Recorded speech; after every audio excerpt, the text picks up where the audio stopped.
Hello friends, welcome back to my YouTube channel Vaishnavi free education classes. Friends, इसके पहले हमने 2 से 3 क्लासों में मनोविज्ञान के संप्रदाय कंप्लीट कर दिया है। ठीक है, 2 से 3 क्लास हो चुकी हैं। जिसने नहीं देखी हैं तो आप देख लीजिएगा। ठीक है, तो आज हमें पढ़ना है मनोविज्ञान के संप्रदाय। इसके पहले हमने 2 से 3 संप्रदाय आपके पढ़ा दिए थे। आज हमें पढ़ना है आपका गेस्टाल्टवाद। ठीक है, तो चलिए स्टार्ट करते हैं फटाफट से। जिसने पिछली क्लासें नहीं पढ़ी है तो हमने प्लेलिस्ट बना दी है, आप जाके पढ़ लीजिएगा। संरचनावाद पढ़ा था हमने, प्रकारवाद पढ़ लिया था और आगे है व्यवहारवाद भी निपटा लिया था और उद्देश्यवाद, यहाँ तक हमने कल पढ़ लिया था। आज हमें गेस्टाल्टवाद से स्टार्ट करना है। ठीक है, ये गलत लिखा हुआ है, चलिए कोई बात नहीं, हम सही कर लेंगे। ये एक सेकेंड, इसको काट ही देते हैं। आज हमें पढ़ना है क्या? गेस्टाल्टवाद पढ़ना है। ठीक है, सभी को पता है ना, गेस्टाल्टवाद पढ़ना है। तो इसको जो देने वाले हैं, जैसे आपके संरचनावाद को विलियम वुंट ने दिया, व्यवहारवाद को वॉटसन ने दिया, वैसे ही आपका जो गेस्टाल्टवाद है इसको वर्दीमर ने दिया था। किसने दिया था?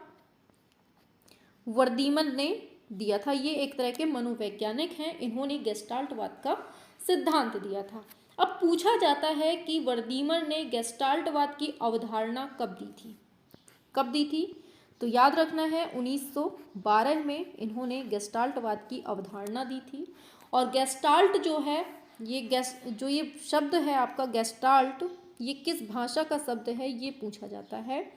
तो इसको याद कर लीजिए, गेस्टाल्ट जो शब्द है ये जर्मन भाषा का शब्द है। किस भाषा का शब्द है? जर्मन भाषा का शब्द है और इसका अर्थ होता है पूर्ण आकृति। इसका अर्थ क्या होता है? पूर्ण आकृति।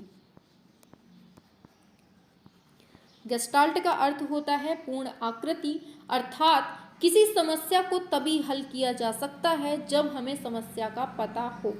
जैसे कोई समस्या आपके सामने है, आप उसका तब तक हल नहीं निकाल सकती जब तक आपको उस समस्या के बारे में संपूर्ण जानकारी ना हो कि कैसे क्या घटना घटी, आखिर क्या समस्या है। जब तक आप पूरी समस्या को समझ नहीं लेंगे तब तक आप उसका हल नहीं निकाल सकते। कुल मिलाकर यही आपके वर्दीमर साहब ने गेस्टाल्ट का अर्थ बताया था। तो क्या होता है पूर्ण आकृति का मतलब? किसी समस्या को तभी हल किया जा सकता है जब समस्या हमें संपूर्ण रूप से पता हो। ठीक है, आगे इसी गेस्टाल्टवाद को ही किस नाम से जानते हैं? समग्रवाद के नाम से जानते हैं। समझिएगा, किस नाम से? समग्रवाद के नाम से जानते हैं। दूसरा संपूर्णवाद के नाम से जानते हैं और तीसरा नाम है अवयवीवाद के नाम से भी जानते हैं। अवयवीवाद के नाम से भी जानते हैं। ठीक है, समझ गए होंगे। समग्रवाद मतलब सभी पूरा संपूर्णवाद का समझ ही रहे हैं, अवयवीवाद। ठीक है, तो ये आपके गेस्टाल्टवाद के अन्य नाम हैं। अगर आपसे पूछ ले संपूर्णवाद का सिद्धांत किसने दिया तो भी आंसर आपका वर्दीमर ही जाएगा। अवयवीवाद कुछ भी पूछ ले आपका आंसर जाएगा। फिर आगे पूछा जाएगा कि जो ये गेस्टाल्टवाद है इसके विचारक कौन है, मतलब इस सिद्धांत पर कार्य किसने किया, अपने विचार किसने दिए। तो इसके विचारक अगर पूछता है तो वहाँ आपका आंसर चेंज हो जाता है और यहाँ से महोदय आ जाते हैं आपके कोहलर। कौन आ जाते हैं? आपके कोहलर महोदय आ जाते हैं। ठीक है, अब कोहलर के बारे में जानते हैं। देखिए, इसके पहले जो हमने बताया वो गेस्टाल्टवाद के विषय में था। अब हमें कोहलर के बारे में जानना है कि इन्होंने गेस्टाल्टवाद के लिए कैसा क्या योगदान दिया। ठीक है, आगे देखते हैं। चलिए, यहाँ तक हो गया होगा, आगे देखते हैं। हाँ, तो दे रहा है कि कोहलर ने जो प्रयोग किया था, हमने कोहलर के बारे में बताया ना अभी, तो आपको बताएगा कि कोहलर जो हैं इन्होंने अपना प्रयोग टेनरिफ द्वीप के किनारी शहर में दिया था। इन्होंने जो अपना प्रयोग किया है गेस्टाल्टवाद के ऊपर, इन्होंने कौन से द्वीप में? ये द्वीप पूछ लिया जाता है, याद रखना है टेनरिफ द्वीप। टेनरिफ द्वीप के किनारी शहर में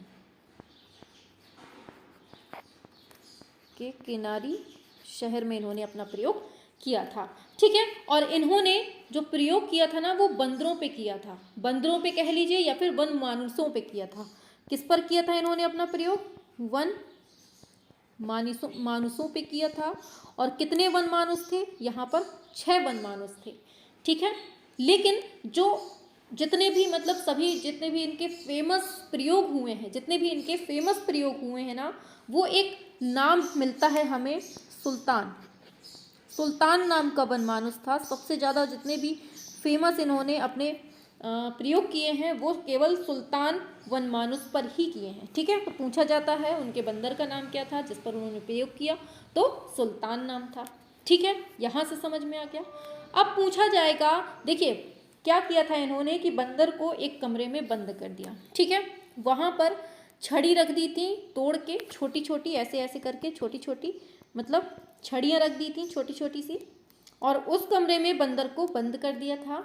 और ऊपर जो छत होती है उसमें केले टांग दिए थे। अब वो बंदर जब हम इनका सिद्धांत पढ़ाएंगे ना तब हम और अच्छे से पढ़ा देंगे। यहाँ पर हम थोड़ा फास्ट वे में बता देते हैं। ठीक है, हल्का हल्का।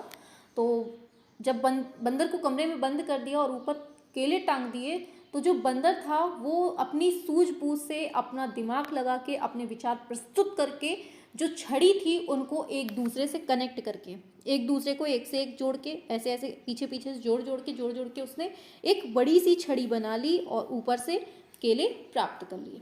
ठीक है, तो उसने क्या किया बंदर ने? अपने सूझबूझ से, मतलब अपने दिमाग से। तो इसीलिए इस सिद्धांत को हम किस नाम से जानते हैं? इसीलिए जो ये गेस्टाल्टवाद का सिद्धांत है इसको हम सूझ का सिद्धांत भी कहते हैं। कौन सा सिद्धांत कहते हैं हम इसको? सूझ सिद्धांत भी कहते हैं। किसके? कोहलर के जो सिद्धांत है उसको हम कौन सा नाम देते हैं? सूझ का सिद्धांत भी कहते हैं। ठीक है, याद रखना है। फिर अगर पूछेगा कि हाँ, कोहलर जो है इन्होंने अपने अधिगम स्थानांतरण में आरोपण का सिद्धांत भी दिया है। आरोपण का सिद्धांत मतलब इन्होंने आरोपण का सिद्धांत भी दिया है। आरोपण का सिद्धांत, इसका मतलब क्या है इसको समझिए। पहला सूझ का सिद्धांत हो गया, दूसरा आरोपण का सिद्धांत। आरोपण का सिद्धांत ये होता है कि जैसे आपने बचपन में ABCD पढ़ी हुई थी, है ना, ABCD पढ़ी हुई थी। जब आप कक्षा 2 में गए होंगे या फिर 1 में ही आपने फिर ABCD जब पढ़ ली, फिर A से एप्पल पढ़ा, तो क्या हुआ? जो पहले हमने A फॉर एप्पल पढ़ा, पहले हमने केवल ABCD पढ़ी थी, फिर उसके बाद A फॉर एप्पल पढ़ा, तो वो हमारे पढ़े हुए में सहायक हुआ कि नहीं हुआ? मतलब ऐसा है कुल मिलाकर कहना कि जितना समान अधिगम होगा उतना ही अच्छा अधिगम माना जाता है। मतलब पहले अगर हम कोई चीज़ पढ़ चुके हैं, अगर हम उसको दोबारा किसी और चीज़ में पढ़ेंगे तो बहुत जल्दी हमें समझ में आ जाएगा। यही आपका आरोपण का सिद्धांत है। आगे एक कोहलर की डेफिनेशन दी जाती है कि कोहलर सिद्ध करना चाहते थे कि अधिगम एक संज्ञानात्मक क्रिया है, न कि त्रुटि एवं प्रयास का। ये बहुत इम्पॉर्टेंट लाइन है। इन्होंने कहा है, लिख देते हैं, अधिगम एक संज्ञानात्मक क्रिया है। क्या कहा है इन्होंने? अधिगम एक संज्ञानात्मक क्रिया है, न कि त्रुटि एवं प्रयास, न कि त्रुटि एवं प्रयास। ठीक है, तो यहाँ से समझ में आ गया होगा क्या कहा कोहलर ने। कोहलर कहते हैं, जो थॉर्नडाइक महोदय हैं, अभी हम पढ़ाएंगे सब कुछ, उन्होंने सिद्धांत दिया था त्रुटि एवं प्रयास का। तो उन्होंने, जो आपके कोहलर हैं, इन्होंने थॉर्नडाइक का सिद्धांत नकार के कहा है कि अधिगम एक संज्ञानात्मक क्रिया है। ठीक है, मतलब ज्ञान के द्वारा होता है, उसके सूझ के द्वारा ही ज्ञान होता है, न कि प्रयास किए रहो, त्रुटि करिए रहो, प्रयास किए रहो, उससे नहीं होता है। अगर आपके दिमाग में सूझ है, थोड़ी सी समझ है, तो आपको अधिगम हो जाएगा। ठीक है, आगे चलते हैं। तो ये हो गई बात गेस्टाल्टवाद की। अभी कोहलर की एक पुस्तक है, 2 पुस्तकें हैं, इनको याद कर लीजिए, इंपॉर्टेंट हैं दोनों पुस्तकें। कोहलर की 2 पुस्तकें हैं। पहली है द मेंटेलिटी ऑफ एप्स, ये पहली पुस्तक है। दूसरी है द टास्क ऑफ गेस्टाल्ट।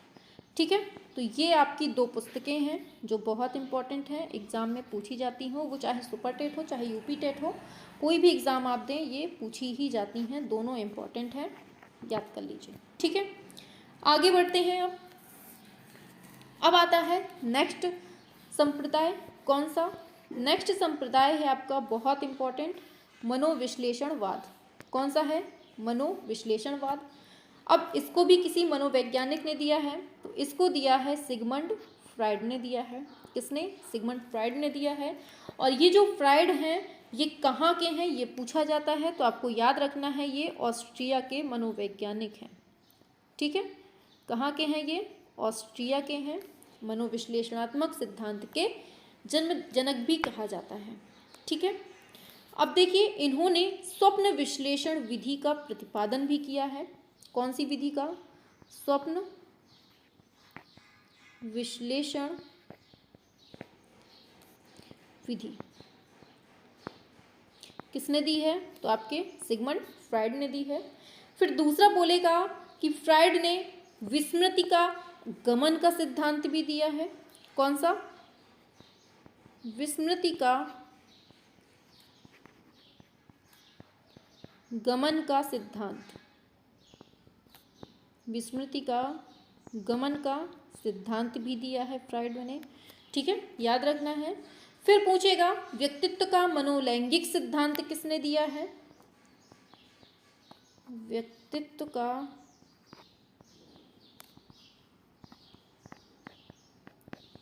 मनोलैंगिक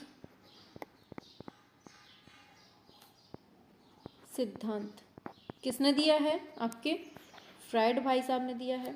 ठीक है, फिर आपसे बोलेगा इलेक्ट्रा ग्रंथि और ओडिपस ग्रंथि की अवधारणा। समझते जाइए, अभी हम बताते हैं। लिख लीजिए पहले, इलेक्ट्रा ग्रंथि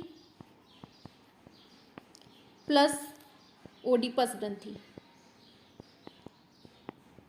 देखिए इलेक्ट्रा ग्रंथि जो है ना वो इस तरह से होती है कि इसमें बच्चा भ्रम की स्थिति में होता है। इलेक्ट्रा ग्रंथि में क्या होता है कि जो आपकी मतलब लड़की होती है, जो बच्ची होती है, वो अपने पिता के साथ ज़्यादा अट्रैक्टिव होती है। मतलब जो पुत्री होती है वो पिता को ज़्यादा प्यार करती है, और जो पुत्र होता है वो अपने माता को ज़्यादा प्यार करता है। तो इसका मतलब ये है कि जो पुत्री है अपने पिता को प्यार करती है, तो उसमें जो ग्रंथि पाई जाती है वो इलेक्ट्रा ग्रंथि होती है। लेकिन जो पुत्र होता है वो अपनी माता को जो अधिक प्रेम करता है, तो उसमें कौन सी ग्रंथि मानी जाती है? तो ये ओडिपस ग्रंथि मानी जाती है। ठीक है, तो इन दोनों का अर्थ यही था, समझ में आ गया होगा। तो यहाँ तक दिक्कत नहीं होगी। ये तीनों सिद्धांत पूछे जाते हैं कि किसने दिए हैं, तो आपको सिंपल से याद रखना है फ्राइड ने दिए हैं, जो ऑस्ट्रिया के रहने वाले हैं। आगे पूछा जाता है। अच्छा इतना लिख गया, आगे बढ़े, मिटते हैं हम। चलिए आगे पूछा जाएगा कि फ्राइड ने जो अपना ये मनोविश्लेषणवाद सिद्धांत दिया है, इसमें इन्होंने बर्फ की जो तुलना है वो मतलब मनुष्य का जो मस्तिष्क है इसकी तुलना बर्फ से की है। बर्फ से मतलब बर्फ के तैरते हुए टुकड़े से की है। इसमें जो आपके फ्राइड महोदय हैं, लिख देते हैं, फ्राइड महोदय ने मस्तिष्क की तुलना, किसकी? मस्तिष्क की तुलना किससे? तैरते हुए बर्फ के टुकड़े से की है। ठीक है, उन्होंने क्या कहा है कि जिस तरह से जो टुकड़ा होता है वो 90% पानी के नीचे होता है, केवल 10% पानी के ऊपर होता है। एक सेकेंड हम चित्र बनाकर दिखा देते हैं। जैसे ये पानी है और यहाँ पर ये बर्फ का टुकड़ा है।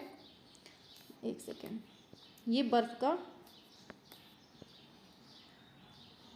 का टुकड़ा तैर रहा है। ठीक है, चलिए हाँ अब समझ में आएगा। जैसे ये बर्फ का टुकड़ा तैर रहा है, तो फ्राइड महोदय ने क्या कहा है कि जिस तरह से ये बर्फ का टुकड़ा तैरते हुए तैरता रहता है पानी में, और नीचे ये जो प्रतिशत होता है आपका 90% भाग पानी के नीचे होता है, केवल 10% भाग हमें ऊपर दिखाई देता है।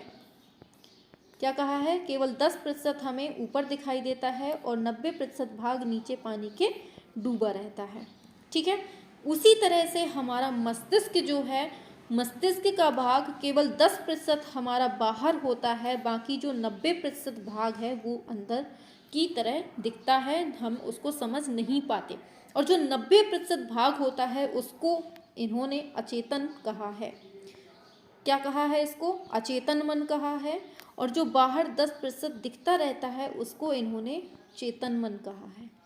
ठीक है, समझ में आ गया होगा कि केवल चेतन मन जो है, हम केवल 10% ही इनके मनुष्य का मस्तिष्क पढ़ सकते हैं, बाकी 90% हम मनुष्य का मस्तिष्क नहीं पढ़ सकते। कुल मिलाकर बात ये थी।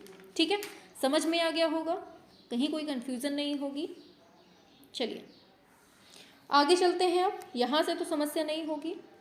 चलिए आगे चलते हैं। बाकी हमने ओडिपस और इलेक्ट्रा वगैरह ये ग्रंथि भी बता दी हैं। ठीक है, आगे चलते हैं। अब देखिए, फ्राइड का कुछ व्यक्तित्व का मनोलैंगिक विकास का सिद्धांत है, इसको पढ़ लीजिए।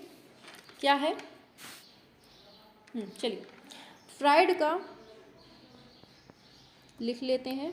फ्राइड का व्यक्तित्व का, अरे यार, हाँ, फ्राइड का व्यक्तित्व का मनोलैंगिक सिद्धांत, अभी हमने पीछे पढ़ा था, लिखवाया था ना हमने कि ये सिद्धांत किसने दिया है? मनोलैंगिक सिद्धांत पढ़ते हैं।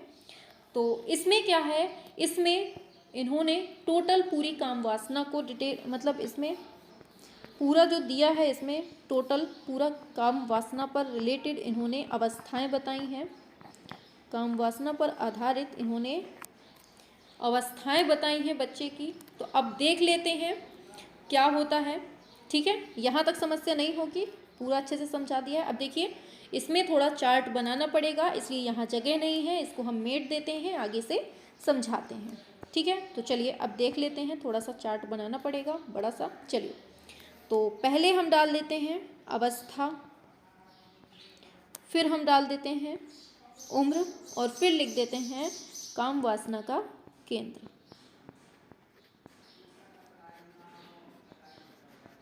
चलिए, तो यहाँ से चलिए, तो ये देख लिया हमने। आगे देखते हैं। अब हम चलिए लिखते हैं। तो देखिए, पहली इन्होंने जो उम्र बताई है 0 से 1 वर्ष की, उसमें बच्चे का जो अवस्था होती है वो कौन सी होती है? मुखीय अवस्था होती है। कैसी? मुखीय अवस्था होती है, जिसमें जो काम वासना का केंद्र होता है वो कौन होता है? मुख के माध्यम से वो अपनी काम वासना को दिखाता है। ठीक है, जब वो बच्चा 1 से 3 साल के बीच में पहुंचता है तो अवस्था कौन सी आ जाती है आपकी? गुदीय अवस्था आ जाती है। कौन सी? गुदीय अवस्था आ जाती है, जिसमें काम वासना का केंद्र मुख से बदलकर आपका गुदा में हो जाता है। समझिएगा, यहाँ से क्वेश्चन बनते हैं।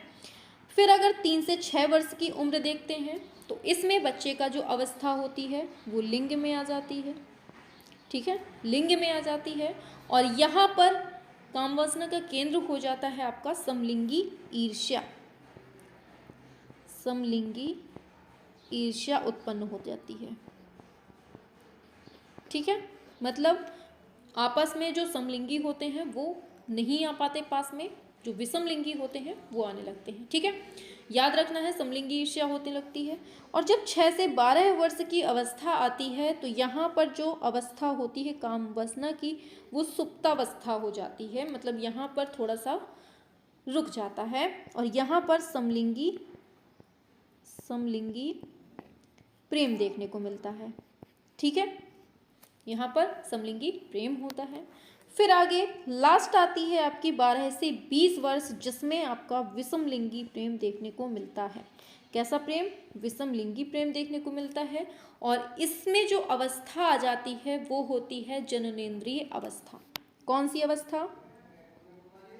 जननेंद्रिय अवस्था। देखिए, समझ रहे होंगे आप लोग, सब कुछ समझाने की इसमें आवश्यकता नहीं है, बाकी आप लोग समझदार हैं। देखिए 0 से 1 वर्ष की उम्र में मुखीय अवस्था होती है, जिसमें काम वासना का केंद्र आपका मुख होता है। जैसे बच्चा अंगूठा चूसता है, कहीं उंगलियां चूसता है, ये चीज़ होती है। फिर आती है दूसरी 1 से 3 वर्ष की अवस्था, जिसमें गुदीय अवस्था होती है, इसमें गुदा पर होता है काम वासना का केंद्र। फिर आता है तीसरी 3 से 6 वर्ष की लिंगीय अवस्था, इसमें जो होता है समलिंगी ईर्ष्या हो जाती है। और 6 से 12 वर्ष में समलिंगी प्रेम होता है, जिसमें सुप्तावस्था होती है। फिर आता है विषमलिंगी प्रेम, जो कि 12 से 20 वर्ष, ये जननेंद्रिय अवस्था होती है। ठीक है, तो यहाँ से पूरा हमने एक बार फिर से बता दिया। ये था आपका फ्राइड का व्यक्तित्व मनोलैंगिक विकास का सिद्धांत। फिर हमने एक और पॉइंट बताया था आपको, ये नोट कर लीजिए जल्दी से, फिर हम आगे बढ़ें। फिर हमने एक और चीज़ बताई थी कि फ्राइड का मनोविश्लेषणात्मक सिद्धांत भी है, उसको देख लेते हैं अब जल्दी से, करेंगे जल्दी जल्दी फटाफट से। चलिए, हो गया होगा, आगे चलते हैं। अब आगे पूछा जाएगा आपसे, आगे पूछा जाएगा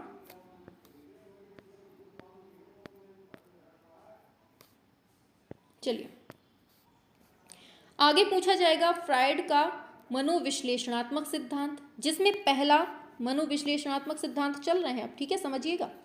पहला आ जाता है आपका सिद्धांत फ्राइड का विस्मृति के दमन का सिद्धांत। कौन सा? विस्मृति के दमन का सिद्धांत। इसमें इस सिद्धांत के अनुसार जो फ्राइड ने बताया है, कह रहे हैं कि एक व्यक्ति अपनी दुखद यादों को जानबूझकर भूलने का प्रयास करता है। मतलब जो पीछे बीत चुकी हैं दुखी बातें हैं, उनको जानबूझकर भूलने का प्रयास करता है, और भूलने के लिए जानबूझकर यादों को दबा देना चाहता है। इसे ही क्या कहते हैं? विस्मृति का दमन का सिद्धांत कहते हैं। समझ में आ गया होगा, यह है फ्राइड का मनोविश्लेषणात्मक सिद्धांत का पहला पॉइंट, विस्मृति का दमन सिद्धांत। दूसरा इन्होंने दिया है फ्राइड का अभिप्रेरणा का सिद्धांत। कौन सा सिद्धांत देखने को मिलता है? फ्राइड का अभिप्रेरणा का सिद्धांत। अब अभिप्रेरणा में इन्होंने क्या बताया है, समझिएगा। अभिप्रेरणा में इन्होंने दो चीजें बताई हैं, एक जीवन मूल प्रवृत्ति बताई है, एक जीवन मूल प्रवृत्ति और एक मृत्यु मूल प्रवृत्ति, दो बताई हैं। तो ये कहते हैं जीवन मूल प्रवृत्ति जो है, इसमें इसको इन्होंने इरोस नाम दिया है।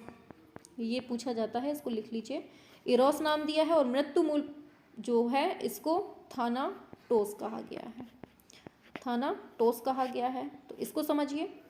इरोस का मतलब होता है जीने की इच्छा, मतलब जब बच्चे में जीने की इच्छा होगी तो वो सफलता की ओर आगे बढ़ेगा। मतलब ये सफलता जब मिलेगी तो वो जीना चाहेगा, लेकिन अगर बच्चे को असफलता मिली तो वो सोचेगा कि मुझे मर जाना चाहिए, मेरा जीवन में कोई मतलब नहीं है। ठीक है, तो बस इतना ही है। जीवन मूल इच्छा का मतलब इरोस मतलब सफलता के लिए है, और जब असफलता होती है तो मृत्यु मूल हो जाता है। ठीक है, ये हो गया अभिप्रेरणा का सिद्धांत। और एक चीज़ और याद रखिएगा कि सफलता जीवन की ओर ले जाती है और असफलता कुंठित करके चिंता या मृत पानी के समान बना देती है। यही इसका मूल उद्देश्य है। ठीक है, अब आगे बढ़ते हैं नेक्स्ट पर। तीसरा सिद्धांत आता है इनका फ्राइड का मस्तिष्क का विभाजन। इन्होंने मस्तिष्क को 3 प्रकार से बांटा है। मस्तिष्क का विभाजन, ये जितने पढ़ा रहे हैं यहाँ से क्वेश्चन बहुत बनते हैं, समझिएगा। इन्होंने मस्तिष्क का विभाजन किया है 3 टाइप से। चलिए ऐसे देखिए, 1 2 3।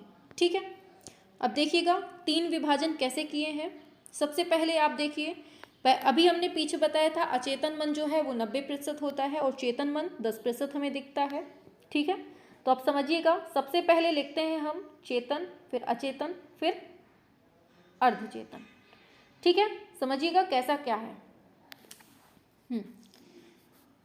तो यहाँ लिख लीजिए आप चेतन मन, यहाँ लिख दीजिए अचेतन मन, और यहाँ लिख दीजिए अर्धचेतन। ठीक है, ये है आपका अर्धचेतन, नीचे है अचेतन, ऊपर है चेतन। चलिए आगे बढ़ते हैं। बस एक सेकेंड रुकिए थोड़ा सा।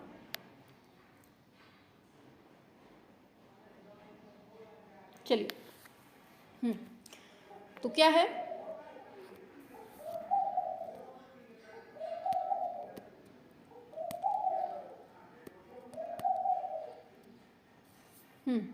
चलिए अब देखते हैं, ठीक है। हाँ, तो हमने क्या बताया, मस्तिष्क का विभाजन पढ़ रहे थे। चलिए थोड़ा सा काम आ गया था बीच में, आइए चलिए यहाँ पर आते हैं, ठीक है।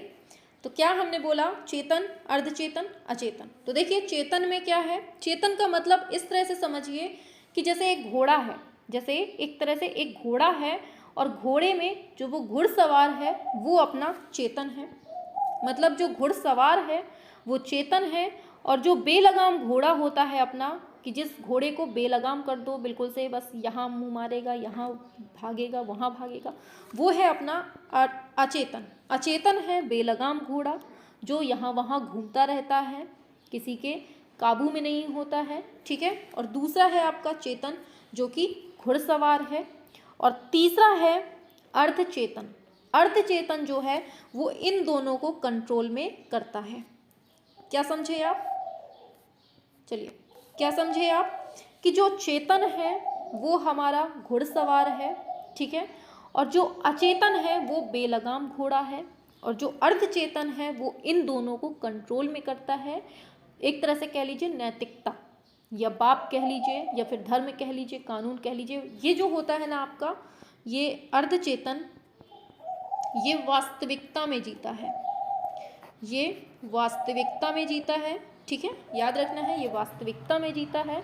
और ये जो अचेतन होता है ना, जितनी भी आपके मन में जो आप किसी से कह नहीं सकते, अब जैसे देखिए आपके सामने कोई ऐसा व्यक्ति है जिससे आप घृणा करते हैं, आपके सामने है, लेकिन आप उसको मन ही मन गाली दे रहे हैं, आप उसके सामने कुछ नहीं कह सकते हैं, मन ही मन उसको खूब कोस रहे हैं, खूब गरिया रहे हैं कि मर जाए, ये हो जाए, वो हो जाए, फलाना ढिमका, नाश हो जाए, दुनिया भर की बोलते हैं ना। तो जो वो आप अपने मन में बोल रहे हैं ना, वो आपका अचेतन मन है, ठीक है, अचेतन मन है। अब आपके सामने रसगुल्ला रखा है, आपको रसगुल्ला खाना है, लेकिन आपकी इच्छा तो है रसगुल्ला खाने की, मन ही मन लग रहा है कि कितनी जल्दी मिल जाए, कितनी जल्दी मिल जाए, लेकिन आप खा नहीं सकते हैं, लेकिन आप खा नहीं सकते हैं।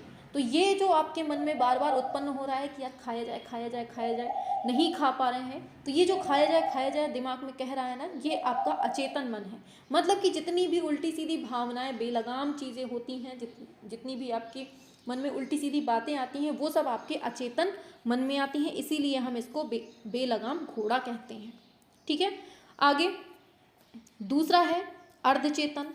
जो दूसरा अर्धचेतन है वो आपको कंट्रोल करता है। जैसे आपके मन में आता है कि जैसे हाँ, कोई आपका, जैसे आप घृणा करते हैं, सामने है, आपके मन में आ रहा है कि इसको साले को मारो, खूब कुचलो, खूब खोपड़ी फोड़ दो, लेकिन ये तो आपका अचेतन मन कह रहा है, लेकिन आपके मन से एक आवाज़ निकलती है कि नहीं, अगर मैंने ऐसा कर दिया तो पुलिस केस हो जाएगा या फिर थाने में बंद हो जाएंगे। तो ये जो आपके मन में धारणा बनी, ये जो आपको संदेश दिया, वो किसने दिया, वो दिया आपके अर्धचेतन मन ने। आपको गलत काम करने से रोका, मतलब ये नैतिकता का भाव जो जागा आपके मन में, ये आपका अर्धचेतन मन है। फिर तीसरा है चेतन मन। तीसरा है चेतन मन। चेतन मन का क्या होता है, चेतन मन जो है वो आपका घुड़सवार होता है जो काम करता है, ठीक है।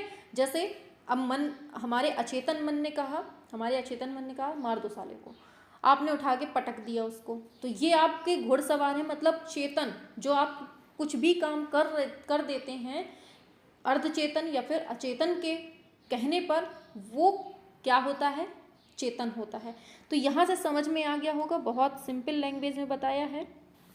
तो अचेतन हमारी दबी हुई इच्छाएं होती हैं, जैसे काम वासना हो गई, मार काट हो गई, सुखवादी हो गई, ये सब आपकी अचेतन मन में आ जाती हैं। फिर दूसरी है आपकी चेतन मन। जो चेतन होती है वो घुड़सवार होता है कि जब बस हमें पटक देना है उठा के, और ये जो अर्धचेतन है वो लगाम होता है एक तरह से, ठीक है। हाँ चलिए आगे चलते हैं। अब ये मस्तिष्क का विभाजन समझ में आ गया होगा।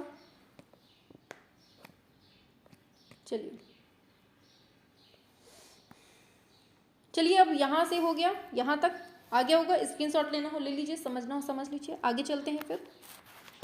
अब देखिए फ्राइड के कुछ प्रमुख शब्द हैं जो पूछे जाते हैं आपके एग्जाम में, कुछ इनके फ्राइड के, अभी फ्राइड ही चल रहे हैं, ठीक है, समझिएगा, फ्राइड के ही बारे में ये सब बातें हो रही हैं। फ्राइड के कुछ शब्द हैं जो पूछा जाता है, ठीक है, जैसे प्रतिक्रिया निर्माण, जैसे पूछ लिया प्रतिक्रिया निर्माण, उसमें पूछा जाता है इनमें से फ्राइड के सिद्धांत में से कौन सम्मिलित नहीं है। यही शब्द अगर आपके उसमें ऑप्शन में दिए होंगे तो आप लगा देंगे, नहीं तो आप गलत कर जाएंगे, ठीक है। प्रतिक्रिया निर्माण का मतलब होता है कि जैसे आपने गलती कर दी, जैसे आपने कोई गलती कर दी तो आप अपनी गलती ना स्वीकार के किसी और पर मढ़ दें उस गलती को, जैसे अपनी गलती ना मानकर दूसरे की गलती का उदाहरण देना, ये आपका प्रतिक्रिया निर्माण है, ठीक है, ये होता है। दूसरा आता है प्रक्षेपण, दूसरा होता है आपका प्रक्षेपण। इसका मतलब क्या होता है? प्रक्षेपण का मतलब होता है कि जैसे मतलब एक सेकेंड, प्रतिक्रिया निर्माण जो हमने अभी बताया कि अपनी गलती ना मानकर किसी दूसरे की गलती का उदाहरण दे देना, ये है प्रतिक्रिया निर्माण। लेकिन अगर प्रक्षेपण बोलता है तो बोलेगा कि अपनी गलती किसी और के ऊपर मढ़ देना। ये हमने थोड़ा सा उल्टा बता दिया है, इसको समझिएगा।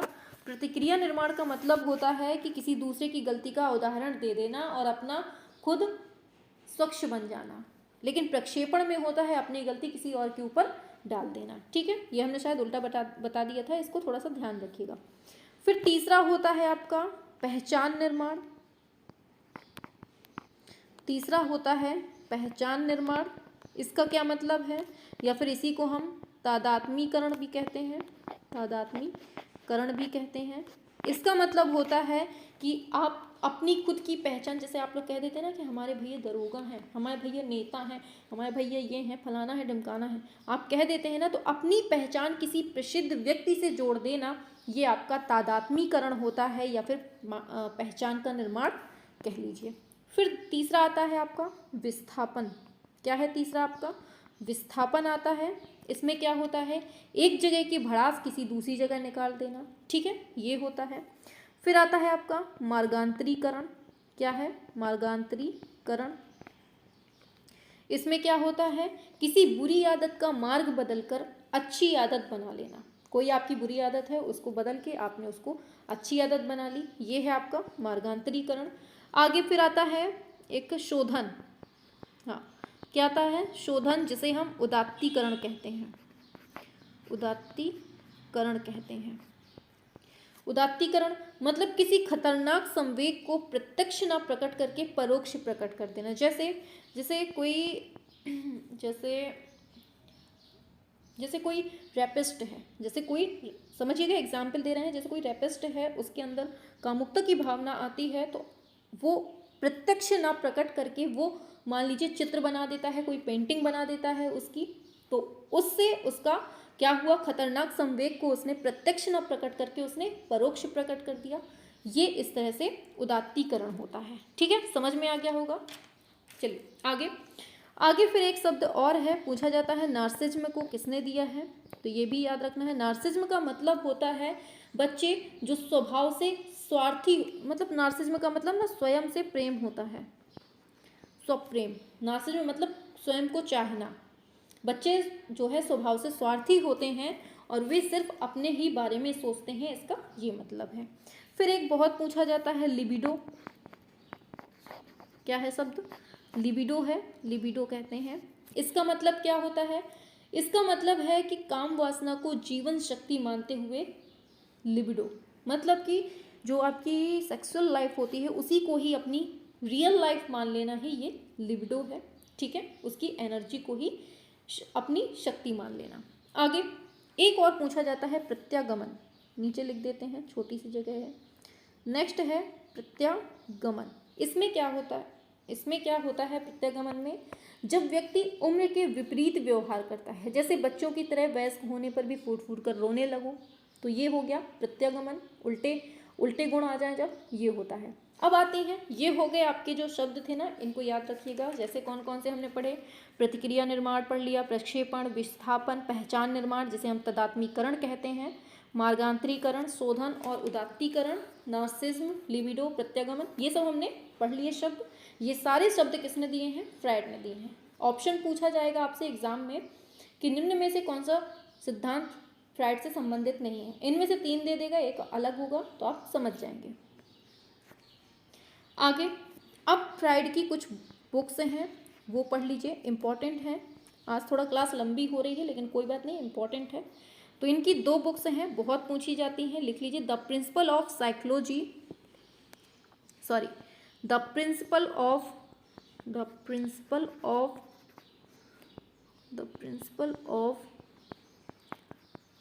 साइको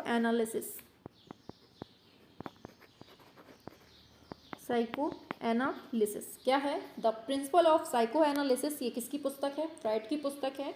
और एक और है पुस्तक इनकी, द इंटरप्रिटेशन ऑफ ड्रीम्स, बहुत इंपॉर्टेंट है। The interpretation of